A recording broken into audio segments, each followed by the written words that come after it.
5 here on the Ultimate Seattle Sports Show. Yesterday, we ranked the top 5 first-round draft picks for the Mariners. Kind of threw some flowers out there, and that one seemed pretty clear when you look at the top 5. Today, we ranked the top 5 first-round busts for the Mariners. And for that, we bring in producer Joel to take his daily beating here on the Ultimate Seattle Sports Show. All right, man. Start us off with your number 5 bust. Yeah, I know it's going to be tough to do some of the older ones, but that's where all the busts generally work, because Dipoto's done such a good job of drafting players. So we'll start with number 5, Danny Hultzen. Back in 2011, he was the 2nd overall pick. They called him the most polished pitcher in the draft, but injuries derailed his career. He struggled with command. He even tried to come back in 2019 and 2020 before finally calling it quits in 2021. That's tough, and you see those guys, Bill, these young guys, especially those pitchers, and they seem to get time after time, get chances, and just didn't work out for Hultzen.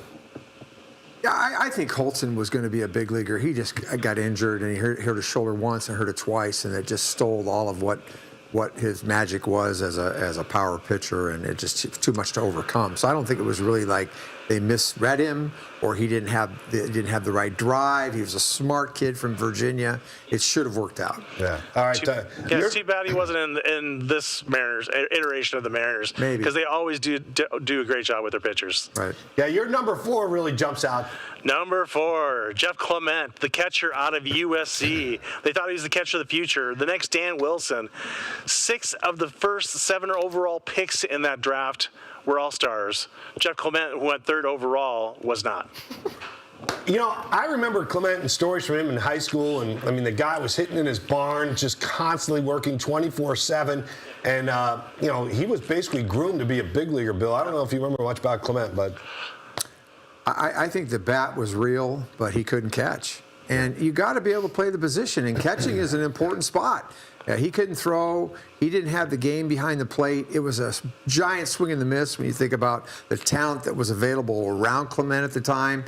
He was kind of a run-trick pony left-hand hitter that never really even projected that well as a left-hand hitter. So it was a really unfortunate one for the Mariners. Yeah, honestly, I mean, there was so much buzz around that guy, you know, in his high school days, and it just seemed like he was just a no-brainer to make it to the bigs. All right, number 3. Number 3, they call him the little unit, Ryan Anderson.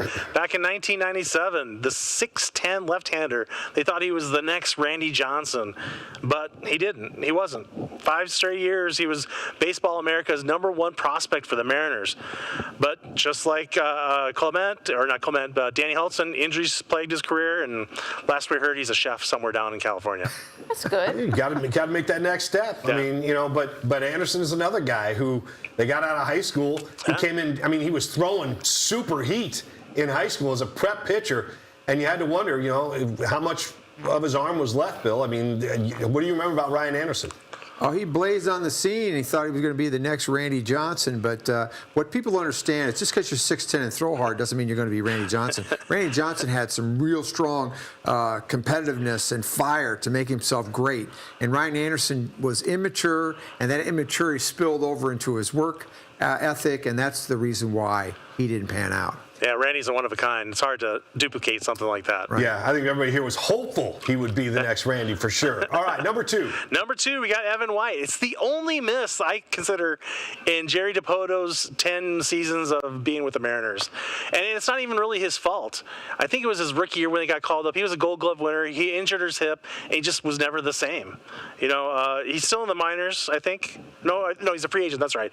But he has a career batting average of 165, and that's what they drafted him for, was to be a hitter. Well, the other thing about the Mariners gave him a little bit like what they did with Emerson. They gave him a minor league contract and basically said, you know, you're the next big thing at first base. And, you know, the injuries kept him back. But I remember them opening some eyes when they gave Evan that contract. I said, whoa, you guys have some belief in this guy. All right, who's number 1? Number 1, it's a no-brainer, Dustin Ackley. Back in 2009, he was the 2nd overall pick. Also, strangely enough, in 2009, the Seahawks picked Aaron Curry, 4th overall. 2 guys that never really amounted to much in their professions. But Dustin Ackley did spend 6 seasons in the majors, 5 with the M's. His best season came in his rookie year, where he had a WAR of 3.7 in 90 games. But he was the guy that got picked right after Steven Strasburg. Everyone was hoping the Mariners could get Strasburg. But that would have been nice. That would have been nice. Bill, what do you remember about Ackley? Just a smaller guy. They thought that he was going to be a pure hitter, and he had a lot of injury problems, and he had a position problem. He played first base when they picked him up out of college. They moved him to second. He never was a great second baseman. And then once injuries took hold, that really shrunk his ability to play at a high level. So that ended up being, a guy that did play in the big leagues, but certainly not anywhere near where they thought they would get with him. Yeah, I think it's a little tough to call those guys busts. Yeah. Just guys that just didn't work out. Mariners gave it a shot, and they all had great potential when they came in, but injuries can kill you, man. You just never know. You can have all the potential in the world, but a shoulder injury like with Hultzen, a hip injury like with Evan White, you just never know. Yeah, well, all right. Again, we gave them top 5 yesterday, taking their worst 5, but that's all right. That's what this stuff is for. We all sit back and speculate. So thanks, Joel.